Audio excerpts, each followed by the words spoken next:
Uh, yes, my name is David Miller. I'm the chair of programming for the New England Poetry Club, and I'm here with Doug Holder, who is our Zoom tech for the afternoon, and is in fact is our Zoom tech always for NEPC, and we owe him a lot.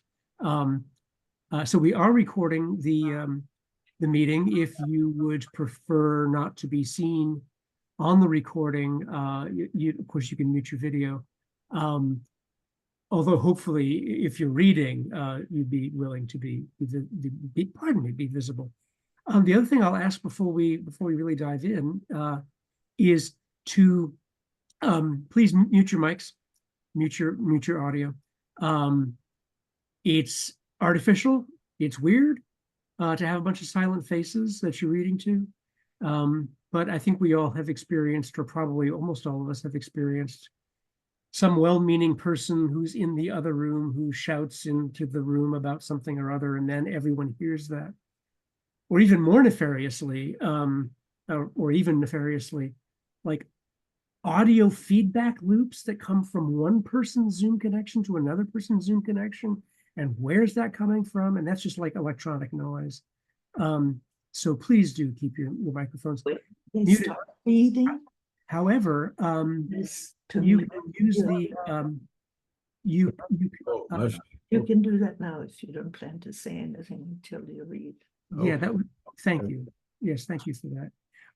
But I was going to follow up and say you can use the chat. Donald, I just took care of that, so that's all set. You can use the chat, of course, to make comments and provide feedback and so on. So, all right, let's get going with a lot of great work. What we're going to do is we're going to begin, or alternate rather, the longer poems, the longer single poems, which are basically the Samuel Washington Allen Prize poems, with single poems from the other contests. So there'll be a kind of a pace, a varied pace in terms of lengthier versus briefer poems. We'll then conclude with selections from the chapbook, the Pedrick chapbook, and the Motten Book Prize contest. So that's the basic order of the afternoon. I will post once more in the chat, for those of you who just recently came in, a link to our online anthology. There it is. So all of the poems that you'll hear are on that webpage too, if you'd like to pull that page up. Although, as I said a few minutes ago, we won't be following the order. If it's on that page, it'll be a different order. Let's at last begin.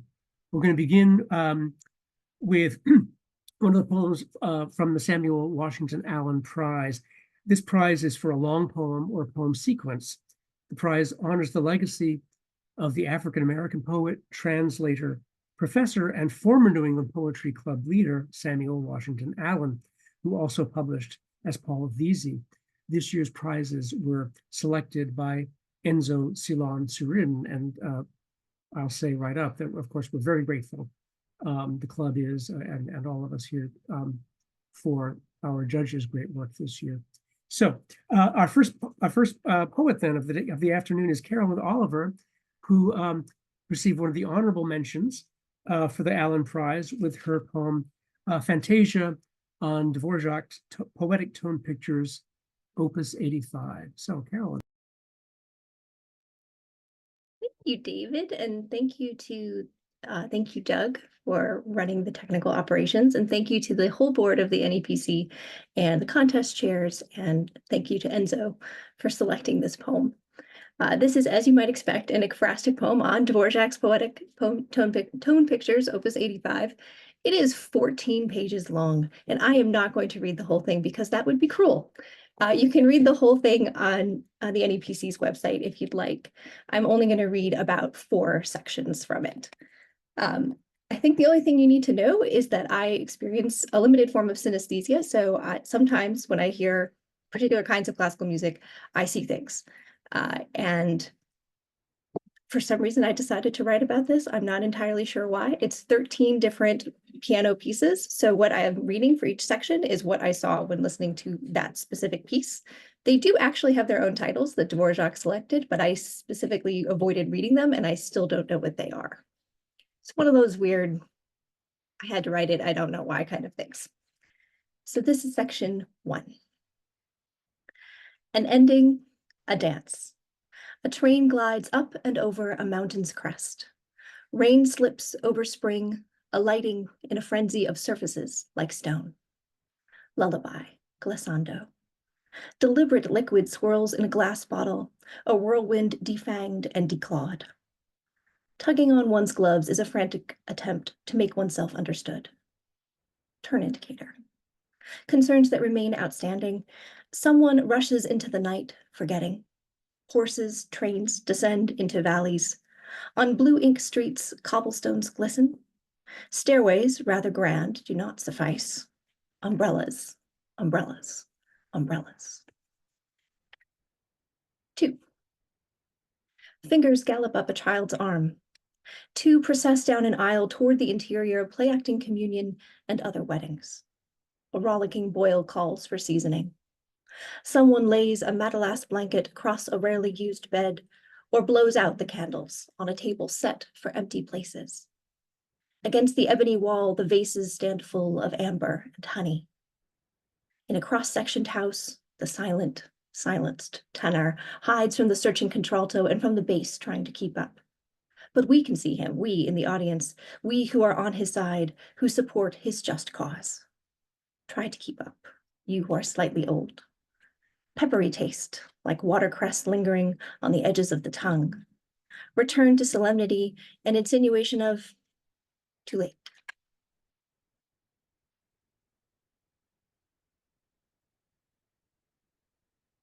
In the intervening sections, I'm going to move to section 5. In the intervening sections, I also have this strange experience of seeing things as if in 24 frames per second, as if you're watching a movie. So that's the way my vision appears. It's a very odd experience. Section 5. Jolly, easy prancing.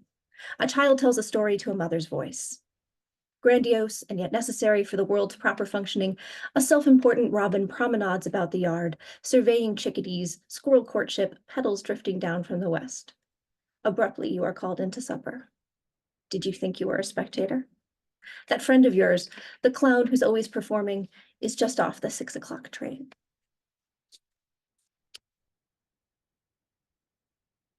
10. A cartoon villain pirouettes up marble stairs, minces down a silver hall. A door opens on a celebratory session of piratical planning. A toast, some small argument deferred. Slightly off camera, people must be running in the off-kilter frame rate of silent film. Small mouse-like plans are afoot in the larder. Meanwhile, reads the title card, good folk go about their marketing, unaware, truncated. How much fish?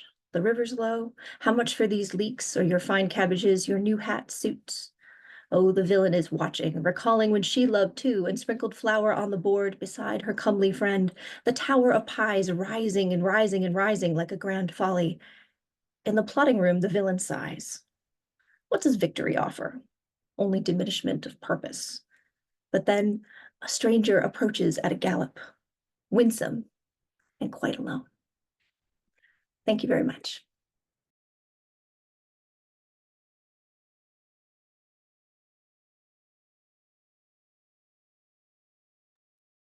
Thank you, Carolyn. Thank you. Donald, I think I've sent a request to you to unmute. Yes, thanks very much, Carolyn. And I should say, by the way, at the end, we'll all unmute, right, and applaud madly for everyone. So that will be coming. Next, we'll turn to the Diana der Hovhanessian Prize for a translation from any language. This prize is named in honor of poet and translator Diana der Hovhanessian, who led the New England Poetry Club with vision and energy for decades. This poem, the winning poem, was selected by George Calogeris. It is The Girl Grown Up by Rainer Maria Rilke, translated from the German by Donald Mace Williams, who will read it. So please, Donald. I've been invited to read this in German and English, so I'll try separately.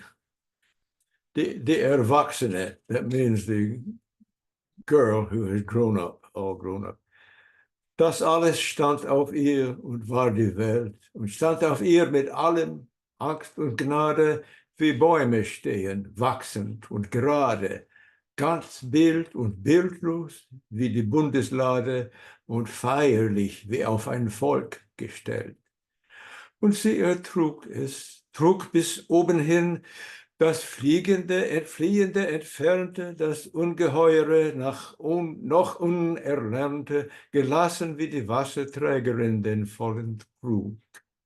Bis mitten unterm Spiel, verwandelnd und auf anderes vorbereitend, der erste weiße Schleier, leise gleitend, über das aufgetane Antlitz fiel. Fast undurchsichtig und sich nie mehr hebend und irgendwie auf alle Fragen ihr nur eine Antwort vage wiedergebend. In dir, du Kindgewesene, in dir. Now I'll read the English version, mine, which is the title of which is The Girl Grown Up. The all rested on her and was the world, and stood on her with all mercy and fright, as trees stand, growing and always forthright, all form and formless, like the arc of light, and festive, like a landgrave just installed. And she endured it, carried easily, the flying, fleeing, the grown far away, the huge, the not yet learned so as to stay, calm as the water girl who casually bears the full jug. Till midway of the game, still changing, and with plans not yet full grown, the first white veil dropped, gliding softly down, until across her earnest face it came almost opaque and never more to rise, and somehow to all things she wished to know, saying with vagueness that one answer lies in you, you child that was before, in you. Thank you.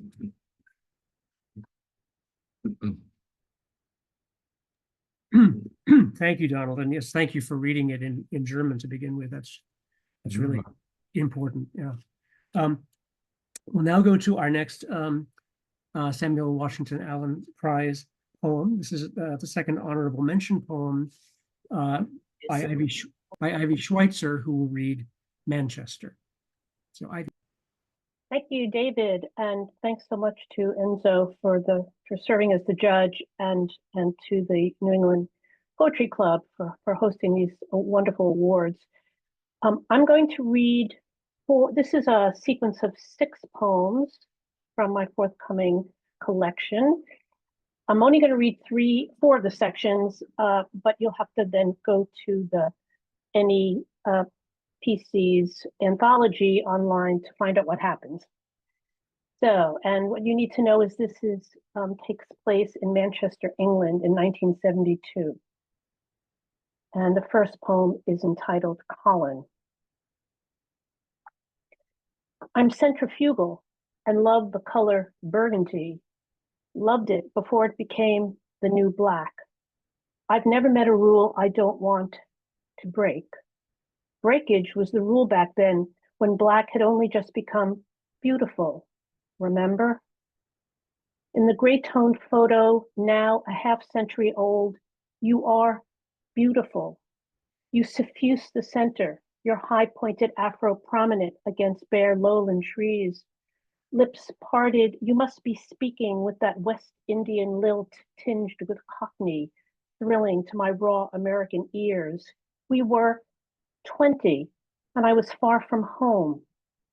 I became beautiful when Barbra Streisand shocked Johnny Carson's late night show, jangling a ring of keys and crooning, any place I hang my hat.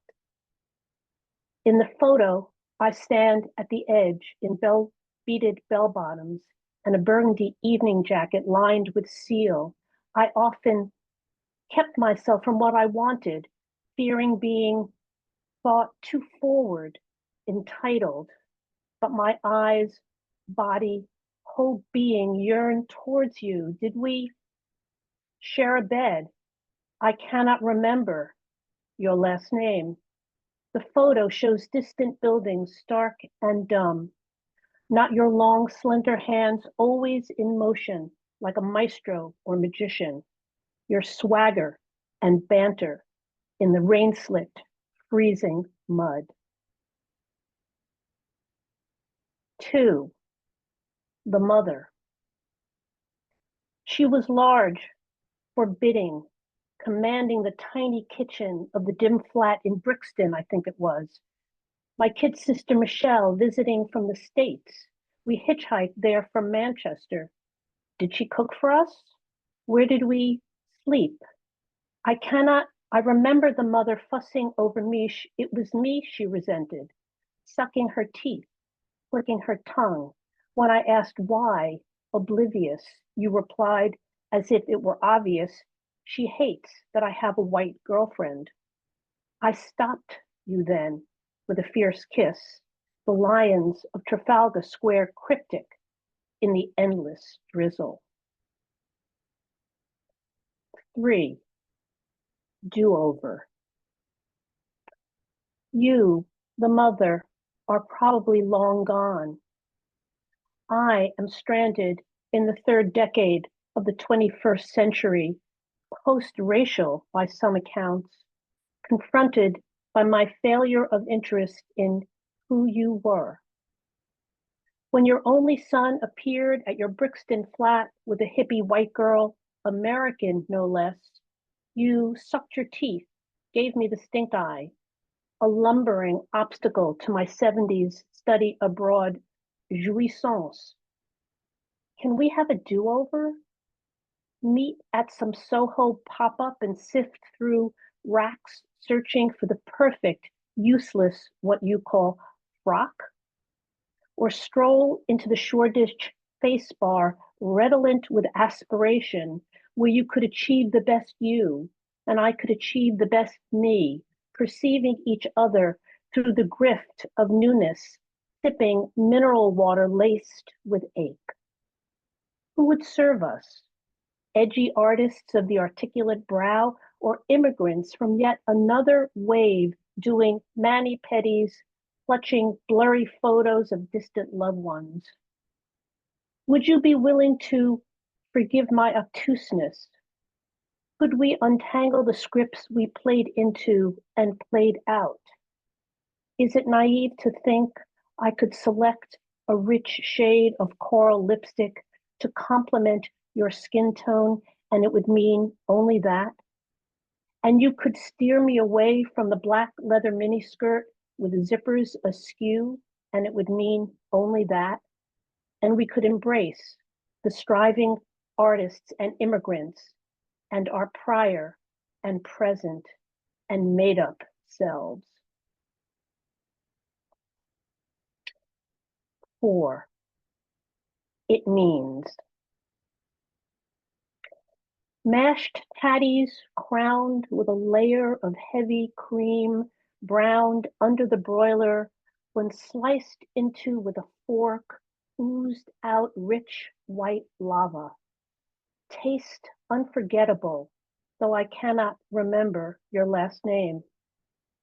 Back then, this felt decadent and delicious, but now it means you cooked for me in the pokey back kitchen of a Levinshume flat I rented with Sally and Fran, 2 English girls I met at university.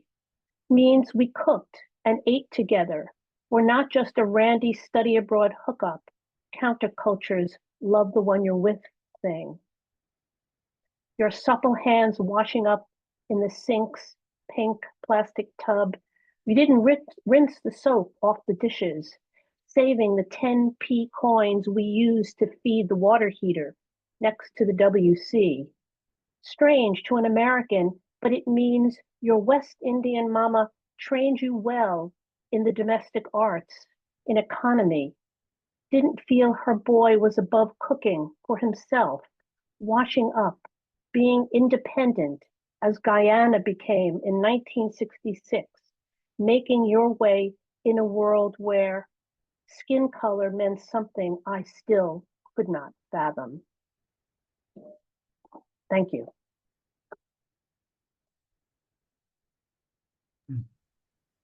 Thank you, Ivy. Thanks very much. We will now turn to the Amy Lowell Prize poems. The Amy Lowell Prize is for an outstanding poem of any style or length by a poet with strong ties to New England. This prize recognizes one of the NEPC's most famous charter members, Amy Lowell, and this year's poems were selected by Sarah Audsley. We'll first hear the three honorable mention poems and then the winning poem. So the first is, I'd like to introduce Quentin Collins, who will be reading his poem, Dying Laughing. Thank you, David. Thank you, everybody, for being here. Thank you to the New England Poetry Club and to Sarah for selecting the poem. So this is called Dying Laughing, and it's after a piece by Ross Gay that's an inciting joy. My whole body heaved, curved, keeled over, air expelled, stuttered, withheld from lungs, the funniest shit I've ever seen, heard, remembered. A decade later, knees gripped, slumped, ha ha, turned ha ha. Ribs stiffen against guffaws. I swear to God, I'm dying. I'm dead, dead ass. I raise a finger to pause, contain, collect from the undertow of a damn good joke. That nexus where we live as bodies without composure. And ooh, I haven't laughed like that in a good minute. The heaving, the bellow call and response resounding from Daddy and Mama and TT for original Kings of Comedy, or Delirious, or Live on the Sunset Strip, Richard Pryor. My inheritance, these teeth, how chortles funnel through the gap, my daddy's gap, my sister's gap, all beacons as we cutting up in. Hold on, let me breathe in. All right, I had to play it again. You think of mosh, how I elbow, stumble to catch the cackle before I choke, cough, tear up so hard it burns, doubled over, laughing, whooping and hollering, breathless, the closest distance I'll bend toward the grave. Thank you.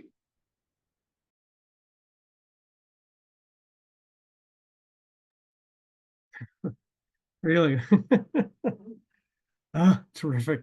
Next is, this is a video, Laura Rodley, with her poem, A Matter of Physics. She was not able to attend. She sent a video.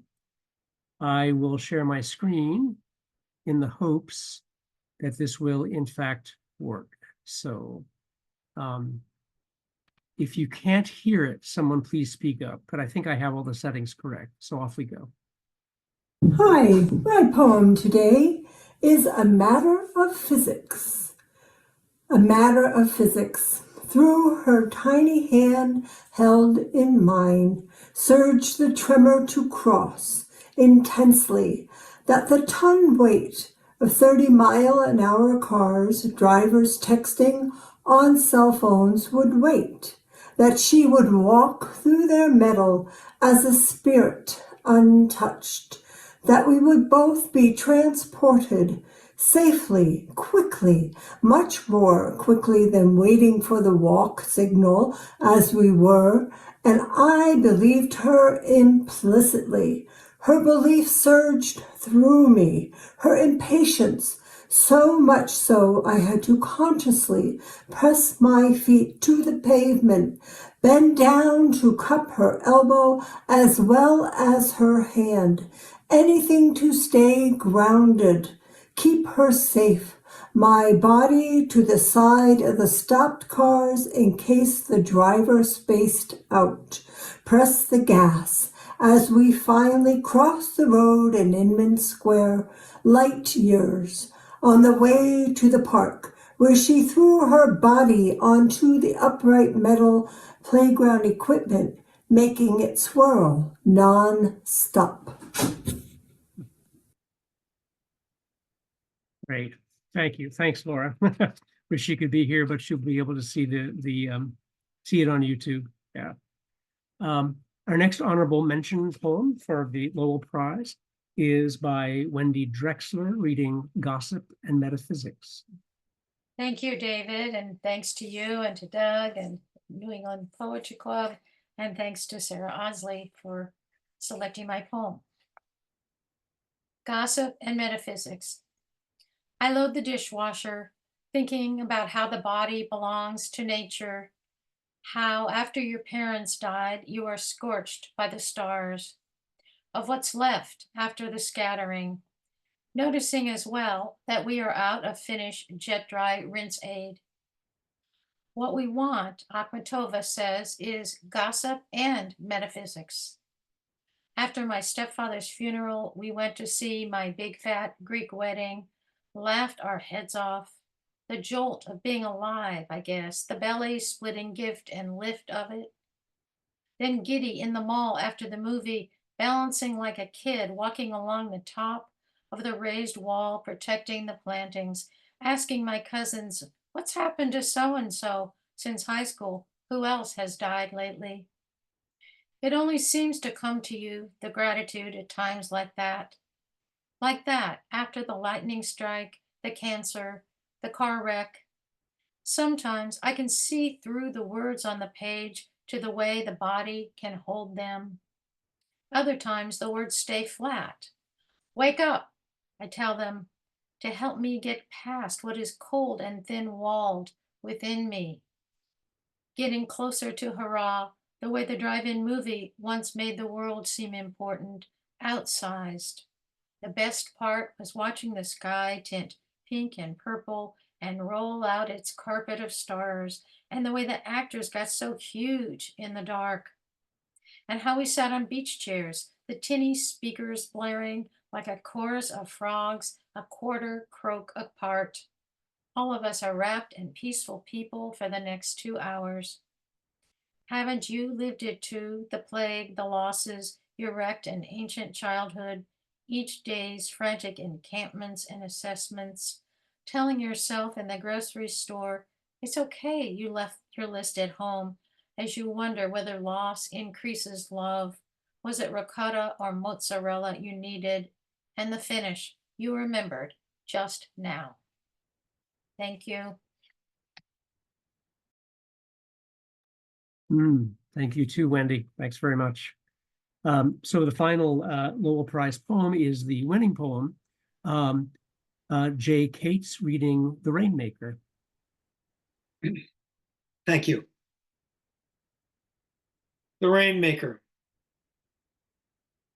She rode into town on the back of an old wagon. The dust had settled on her like a shadow. Her green eyes reflected the memory of ice and roots. The whole town came to look into her eyes. An old woman said, she is a rainmaker, and we felt the thirst in dusty throats that had lived through summer as if it were winter, and winter as if there'd be a spring. Men came down from their brown hills, women from their dry kitchens. When all of us, even the smallest child, had seen leaves and rivers in her eyes, she walked out at noon into the sunlight and turned her face to the sky. For 24 hours, she let the sky, the hard, bright eyes of the empty night, and the single lidless flare of the sun, look into the leaflets and rivulets under her lashes. Then she left town on the back of an old wagon. Blindness burned into her eyes like the dust. From time to time, we remember her green eyes, the men in their brown hills, the women in their dry kitchens. And when we do, we drop the few bitter tears of the drought-ridden who can pour out only what they have. And from time to time, by day or night, clouds gather like dust over our heads. Then, for a few hours or only a minute or two, it rains delicately and lays the dust like shadows in the wagon ruts that mark strangers' passage in and out of town.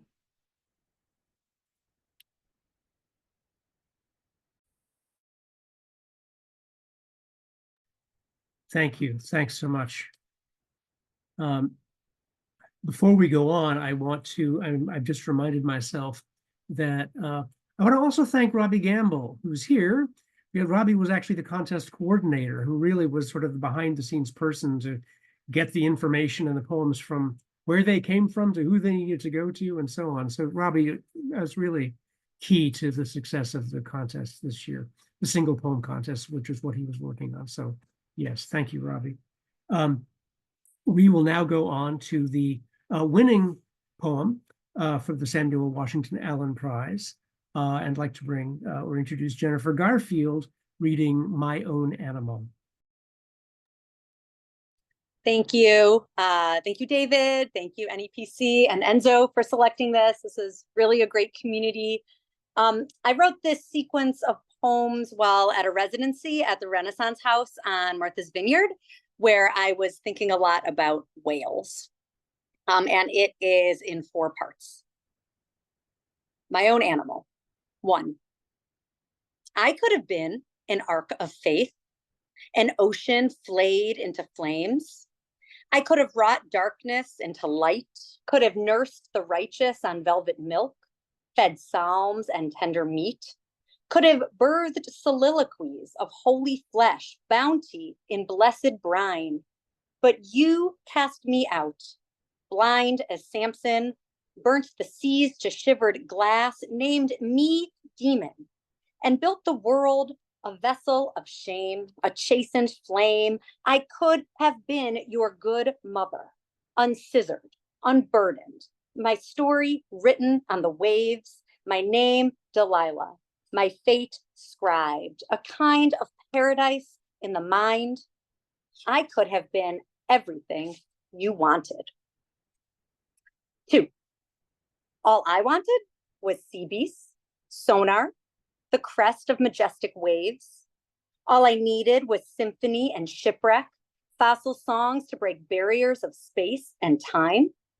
Needed to know what Jonah heard inside the whale, what he deciphered in the gnashing yawns, gulps, the stomach sloshed as he sailed through open sea. I needed the sighs from his lungs, a manship surviving on sonar breath, a sloop of solitary sadness. Can a whale taste sad? Is it salty or sweet? I once met a woman who was never sad, I think, my mind dark as the ocean's gate. I too could have been a good pilgrim, Jonah's wife, content without name or ceremony, disappeared in the sea glass depths. I wonder if Jonah absorbed the whale's DNA, and when he emerged from that saliva dungeon, could always hear the faint strain of sonar, his whale's sadness, the entire ocean in his ear. 3. Within the dimensions of whale, we mothers float quietly. Nobody says mother here. Diagnosis, rare disease. Who wouldn't want to climb inside, to ricochet between love and whatever love eats? The whale is ravenous tonight. Hunger laps our bodies like an inconsolable wave. We love on it. The whales hum, hum, hum. Nobody says genetic, God's will. The tide comes, the tide goes. We do our mothering quietly, without need. Make no noise as we mend the shit world and all the shit things inside it. Make our hands a revolution. We wreck, we raise, we light the seas on fire, and nobody sees the blaze. 4. Amazed at my own recklessness, I enter the mouth of the whale.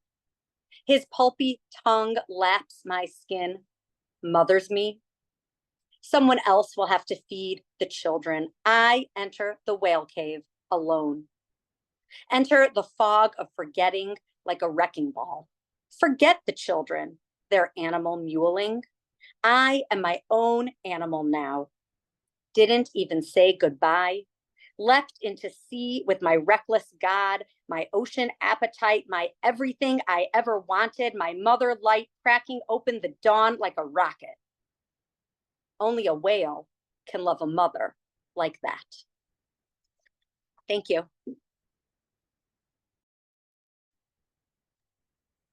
Terrific, Jennifer. Thank you. We will now move on to the E.E. Cummings Prize poems. The E.E. Cummings Prize is for a compelling lyrical or experimental poem no more than 21 lines. The prize is named for another of the NEPC's famous charter members. The poems this year were selected by Marcia Karp, who I believe is here. And thank you, Marcia, for being here. At least I think she's here. Anyway, she was here. Oh no, there she is. I see her. Okay, so we'll begin with the three honorable mention poems. So the first is by Sarah Backer, reading Shifting. Thank you. This is 76 words, so I'm going to read it just a little bit slowly. Shifting. A tree fell across the driveway on a full moon. A second tree fell a month later, another full moon, landing in the same spot. A hawk flew hard toward me, hit glass, and rose to fly again. A bullet flew past me while I practiced piano. The window broke. Whom I thought hated me actually loved. I didn't know until a freak and fatal accident. How much life is schedule's busy work? How little understanding. Thank you. Thank you, Sarah. Next, we have Susan Donnelly reading Chattanooga Choo Choo. Hi, I want to thank Marcia Karp first for selecting the poem. I'm delighted that it found a home and a reader. This is a little riff coming from the old Glenn Miller song, Chattanooga Choo Choo, on basically a riff on what it's like to be in a culture where a man is called a boy. We're talking the South now, and a black man called a boy, but that similar kind of thing. I like the jolly song. It begins with, pardon me, boy, is that the Chattanooga Choo Choo? Yes, sir. Track 29. Boy, won't you give me a shine? And it goes on like that. And a little bit later, the man who's going home to Chattanooga talks about having the fare and just a trifle to spare. So that's from the actual words, and this is the poem. Chattanooga Choo Choo. Understand that the boy is probably 50 years old, with white hair and a beginning stoop, but pardon me, he straightens up, spruce, tips his cap. Yes, sir, track 29. Boy, won't you give me a shine? Call it a train, despite the song, since a man of 50 makes his living on it. Then see how the fare that homesick singer paid isn't nearly enough. How the trifle to spare falls from his pocket. Thank you. Thank you. Thank you, Susan. Yeah, I've certainly been familiar with that song for a long time, and it wasn't until I read your poem that I said, like, oh, yeah. How about that? Next, we have Mary Beth Hines reading Waking Uncle Edward. Hey, thank you, David and Doug and Robbie and Marcia for choosing this poem. I appreciate all the work that goes into this, so thank you. Waking Uncle Edward. All the living and the dead wheeling through these lily-perfumed rooms. Plush carpets muffling a century of psalm, bellow, accumulating losses. grandmothers, mothers, lipsticked and serene, childhood rosary beads looped through still fingers. And now, this meticulously coiffed old man settled into bed with his Purple Heart, cassock and surplice, photos of beloved cats and dogs, his palms pressed in prayer for us conflicted deniers, kneeling in memory, paying our respects with seesawing benedictions. Rest in peace. Wake up, get up.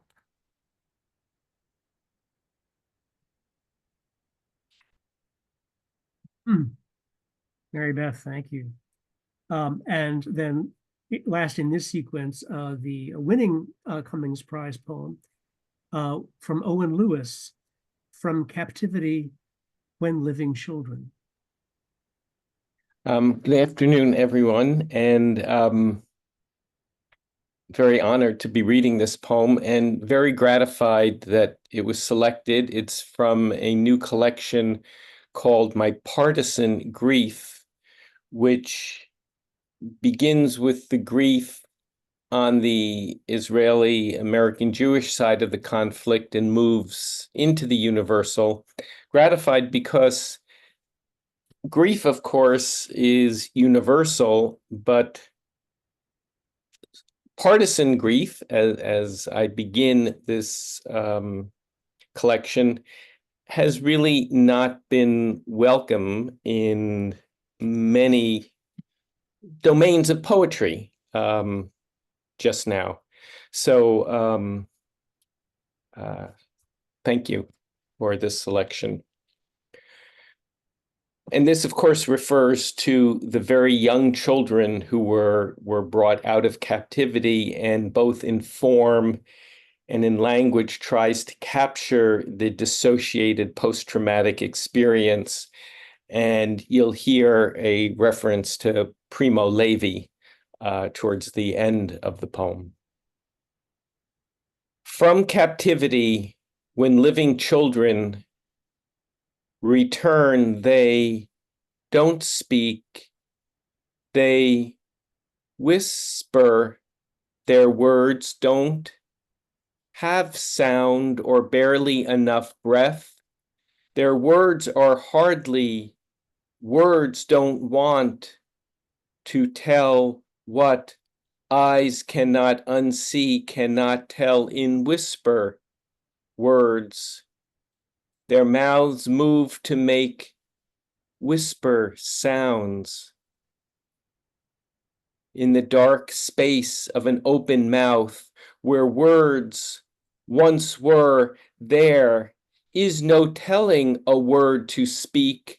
They are ashamed, have fled the telling, have torn off their telling sounds, like clothes torn off, like pieces of syllables, cannot make words tell what men have done this, if this is man, have done. Thank you. Thank you, Owen. We'll now go to the Jean Pedrick Chapbook Prize. This is for a chapbook of poems published in the last 2 years. This prize was selected by Jennifer Jean. And we're going to bring, here's Naomi Mulvihill, who was the winning, the Chapbook Prize winner of this year, reading selections from We All Might Be. And I asked Naomi if there was a possible purchase link, and she's informed me that it at present seems to be only available if you're here in the Boston area from the Grolier Bookshop. They have copies, and that seems to be where it is. So hi thee to the Grolier Bookshop. Let me introduce Naomi. Hi, thank you. Wow, thank you to the New England Poetry Club, and thank you to David. You've been coordinating a lot. We've had a little email back and forth. And many thanks to Jennifer Jean for reading my chapbook carefully and selecting it for this prize. I'm just going to read several poems. The first one is called Sea of Crisis, and Sea of Crisis, of course, it's referring to the lunar crater. So, Sea of Crisis. A steamer burned and capsized one October, setting loose its cargo of apples and people, material for a parable. One November, a mongrel named Laika launched on an elliptical orbit, circled my parents before they were my parents. Dead only a few hours into her journey, she spun weightless, an idea realized. Someone said, if a dog, then a man. So we had men in a 250,000-mile thrall snapping photos of their own planet with Hasselblads. They read Genesis televised. The whole world was aboard. My parents by now had waited 6 years in. Off-air, the astronauts horse-traded bacon squares and beef bites laughingly. But something was different. One said, back where the earth used to be, and the words filled with epigraphic reverb. Apples and people. What I know grows infinitesimal in my dory. I row facing land, my back to where I'm going. Of Laika, we know hardly anything at all. Part terrier, part husky, life in a sequence of smaller and smaller cages prepared her for outer space. And I'll just read one more. Polly Amby. I'm writing a book where there's a blessing for each thing, even shredded wheat, even an earthquake. When I try to figure it out, silence snows me in. On a song, there's a bird in the yard that won't decide, mocks them all, gull, jay, car alarm. There's a man who leaps off a cliff in a wingsuit and a mole that hunts the dunes by seismic cues. As fast as a path opens ahead, the sand collapses. Tiny stranger, alien multitude. The only baby I ever made came at the end of the 3rd month. Outside, the first blades of grass vent themselves along cracks in the asphalt. Under a privet, violets condense and the shadows overlap. Matter and its absence, the bird sings. Bless the unknowable, bless the implausible, bless the ambivalent. Thank you.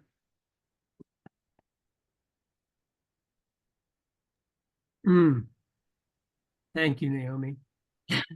And our final poet for the afternoon is Heather Tressler, who was the winner of the Sheila Margaret Moughton Book Prize for a full-length book of poems published in the last 2 years.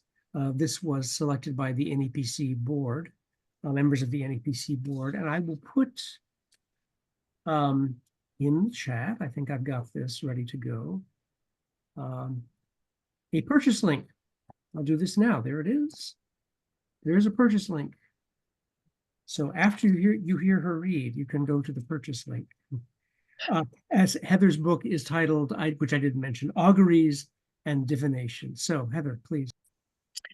Thank you so much, David and Doug and Robbie for putting this all together. And of course, the NEPC board for choosing this book, which was about 8 to 10 years in production. David, is my sound okay? Can you hear me all right? Okay, good, great. That's the teacher question in me, I think.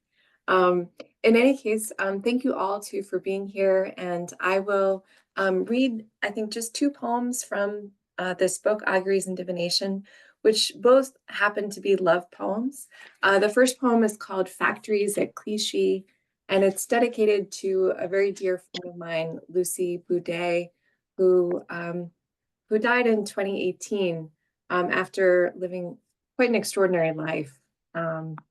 And it also makes reference to a painting by Vincent van Gogh at the St. Louis Art Museum, which I'll just say very briefly, includes smokestacks, sort of billowing smoke into a sky, a large meadow, and two people whom you can discern if you squint hard, sort of clutching and holding each other in the middle of this field. Clichy is a northwest suburb of Paris, and it's an industrial center still to this day. And as folks who went to the art museum frequently, we came over the years to sort of feel as though we owned this painting because we visited it so frequently together. Factories at Clichy. We came to think of it as our painting. Two figures embracing in a corrugated field, its patina of sunlight and stroked grasses, beside the soot stacks of factories, their stern faces flat as prisons. Plumes of smoke unraveling the shirt of sky. You can't have Paris without the mills of Clichy, you say.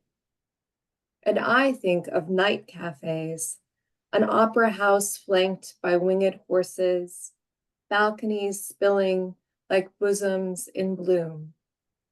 Morning streets swept and rinsed clean as a sleeper's eyes of tussled dream.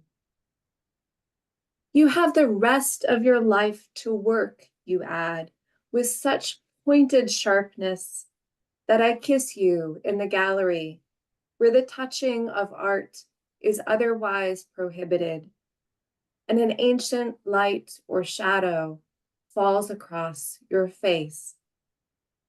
How Van Gogh's lovers, narrow and undefined, clutch each other as if at sole possessions, released from assembly lines to this unruly field of wild rye, long-haired rue, meadow of another age, I might have walked with you. So this next poem I'll read, and I think I'll keep it to two, just knowing that everyone's been very patiently sitting and attending on Zoom, and that's not an easy thing to do. The one thing that's useful, I think, to know about this poem is that Gertrude Stein wrote a rollickingly funny memoir in the voice of her partner, Alice B. Toklas. And it's titled Autobiography of Alice B. Toklas, but it's all about Gertrude Stein, and it's all sort of complimentary and at times very wry and funny. And it focuses on their life in Paris together.